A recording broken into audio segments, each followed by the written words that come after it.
All right, we've done our striking, we've done our blocking. Now it's time to talk about the snaring set. Snaring is essentially entrapping. You're either trapping an arm or you're choking, coming up around the neck.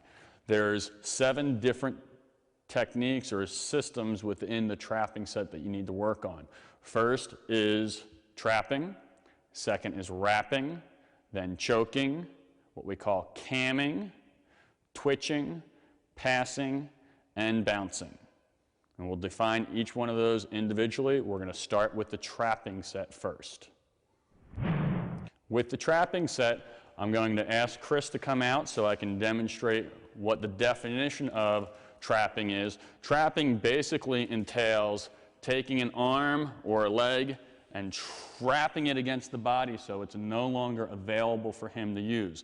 This is not a choke. He can still breathe just fine, but he's lost the use of that limb for the short period of time until such time that I let go of it. Simple technique that we use for trapping is called churn butter, where I'm going to do a hard block at the outside and wrap him up and around. And do that a little bit faster. That attack comes in, boom, he's here, he's mine. We eliminate that limb. Later on in the video sequence, we will show you where we follow up off of that trapping technique. Next on the list is our wrapping. Wrapping basically entails taking the rope, twisting around, in this case the wrist, it could also be the ankle, wrapping 1 time, or in some cases, wrapping 2 times. The whole purpose is to give me a much better hold on this wrist. Once I've got this, there's a number of things we can do. We'll demonstrate those later in the video. A simple technique that we practice is called squeeze play, where I block, hard block, I wrap, and now I'm going to push with this hand and pull with this hand, using the rope to pull on all the bones and pressure points in the wrist. So he punches, here, I wrap it, and I do my squeeze play.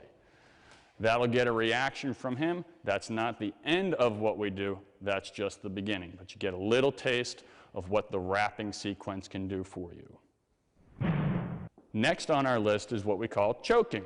Choking is going to involve getting the rope up and around his neck, working on either constricting the air supply or the blood supply to his brain. A word of caution, once you start taking the rope up around somebody's neck, you have to go slow, you have to be nice to your partner. This is very soft tissue, you can't really condition it. You slap the rope into there hard, or you pull back on it hard, you're going to hurt your partner pretty seriously. You're going to need to take him to the hospital. So go slow, be nice to your partner, you'll have a partner who wants to continue working with you. On this technique, Chris is going to feed me a punch, I'm going to block it, move behind him, and now I bring the rope up and around his neck. The idea here is to press here, pull on the rope. You do that just a little bit of pressure with the rope, he'll get the reaction, he'll tap out. Once again, that punch comes in here, and I'm good to go. Be careful with your partner. Go slow, don't hurt them. Chris and I have worked together for a long time. We can do this without hurting each other. The next aspect of the snaring is what we call camming.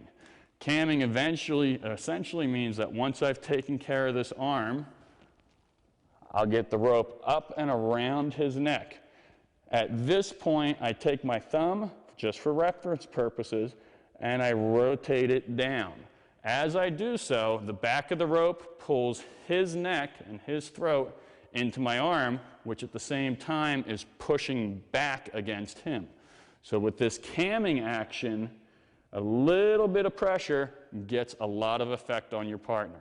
Once again, we're dealing with the tissues of the throat and the neck. You need to be very careful. Go slow. When your partner responds, let go. Don't crank it hard because you will hurt them. At speed, that attack comes in, I block it, I'm here, and I'm ready to work on that cam. Get him up and running. The next aspect of the snaring set is what we call twitching.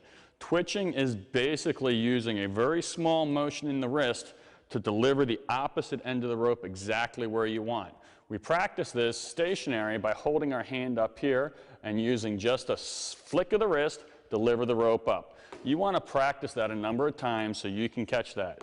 What you don't want to do is a slashing technique where you flip it and you whip yourself in the back, or you bring your hands together here and then stretch it out. To do the twitch, just a flick of the wrist and catch it here. This leads to some very interesting opportunities. We'll demonstrate one here with Chris.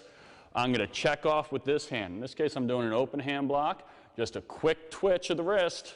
I catch the other end of the rope. Now I'm going to use this to locomote him down, give me momentum. I can bounce him off the floor. We don't have the mat set up, so I'm not going to do that with Chris. We're going to concentrate just on the twitch. Check, twitch, get ready to throw. Modified version of twitching is called passing.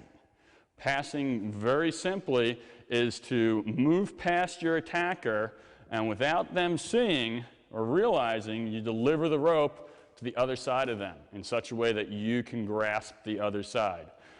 You can do this checking off the hand and pass. You can do it just avoiding the hand and pass. The whole idea is to try and deliver the rope up here so that you can catch it. As Chris comes in, he attacks, boom. I want to be right behind him. There's lots of things we can do from here. He's going to try to come back and strike at me. I can use the rope now to block, take his leg out, take him down. But that simple modified twitch delivers that rope just past you. The last aspect of snaring is called bouncing, where you're literally going to use the floor to redirect the rope and bounce it off. Once again, we're going to work on the outside of our partner. We're going to check off of his punch, and essentially we're going to bounce that rope right between his legs. I can do it from the front side, or I can do it from the back side. Easiest way to bounce is to raise your hand and then make a circle, bouncing right between his feet and catching on the other side. I can do it against a punch, where I catch here. Now I can drop down, spin him around, or if you're not so nice, I can check off the hand, catch. Hopefully he's wearing plastic.